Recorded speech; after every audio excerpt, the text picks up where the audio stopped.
So sa Mechanic Ride, so itong namin ko-content natin, isang sa mga sikat na scooter ng Bristol dito, is itong Fortress 160.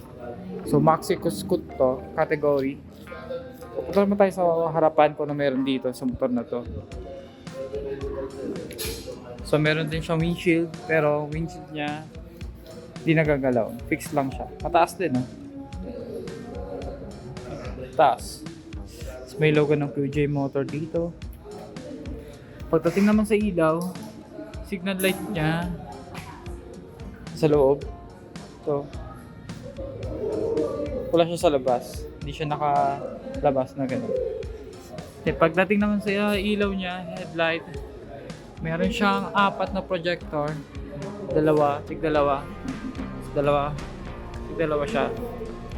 Then, may pagkatuka yung design niya. Ito ka.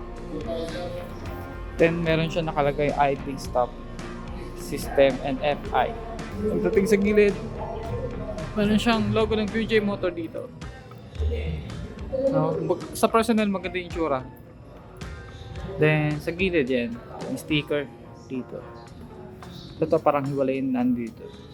Plastic na ito, hiwalay. Tapos ganyan yung apakan niya. Tapos dito meron siyang parang carbon finish na dandiging. Tapos dito matte.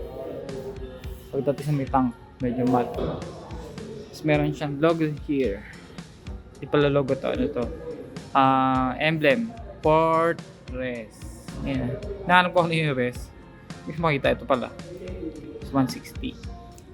Ayan, kuha niya ito. Parang nanipis. Ewan ko lang. Ay, hindi pala.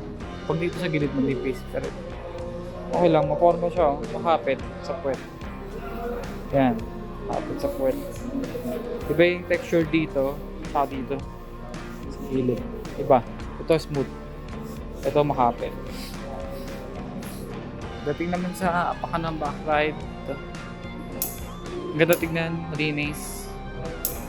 Ito yung mga apakan ng backride na hindi nagka-clog. Ito yung mga klase. Side stand. Ayan. Then pagdating sa paggilid, may nakalagay na hybrid. Ay, hindi pa to. Pagdating sa side naman na to, sa may air filter banda, nakalagay hybrid. Ayan. Tapos ito yung panggilid niya, may nakalagay na QJ Motor.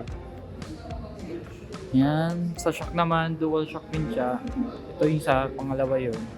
Pero wala siyang baso. So, standard lang siya.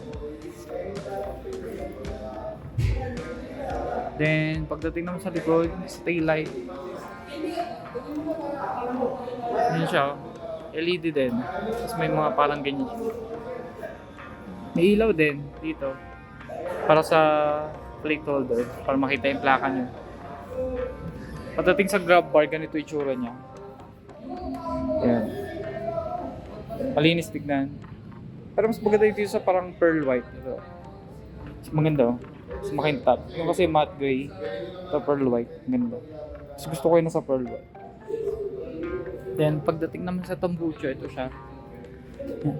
Laki ng head guard niya. Laki din ng tambucho. Punta naman tayo sa gulong. Ito yung gulong niya. Diba? Naka-mugs. May balancer. Single disc lang siya. 2 caliper piston. QJ Motor yung nakalagay. Sa gulong, ang size niya is 110 80 size 14. CST ang brand. Ayan. Pagdating sa likod, ang size ng gulong sa likod is 130 70 size 13 mugs. So mas malaking gulong sa harap sa likod. Ayan. Pagdating naman sa harap, sa may manubela, ito may kita. Yan. So, makapit to. Tapos meron siyang passing light. Ito. Tapos meron siyang navigation selector. So, akala ko din nung una, ano to? Low beam, high beam. Kasi madalas sa motor, diba? Ito dito nakalagay. Social naman ito. Tapos meron siya, ito yung low beam, high beam niya, depende. So, passing, signal light ito. Left and right. Busina. Ito. Idling stop system. Ito na yun. Then, ito yung hazard light niya. Hindi siya kasama sa signal light. Niwalay nila. Start. So, naked yung ano niya. Handlebar. No? Maganda. Malinis tignan. So, pwede kayo maglagay na lang dito ng cellphone holder kaysa dito sa manibela. Sa side mirror. So, keyless din siya. Ayan o, keyless. Yung sa fuel, sa sopuan. Diba? Linis tignan. Wala siya dito sa gilid. Ayan. Kasya dito half piece helmet siguro. So, ang presyo pala nito ng unit ito is 150,000. Almost 150,000. 149,900. Then, ang down payment nito is 53,733 pesos. And ang monthly niya for 3 years is 5,430. So, mura-mura. Para sa ganitong klaseng motor. No? 160cc, single overhead cam. Diba? Hybrid. Mura siya. Kasi hybrid to. Hindi to ikatulad ng ibang motor na FI lang. Ito hybrid. So, yun.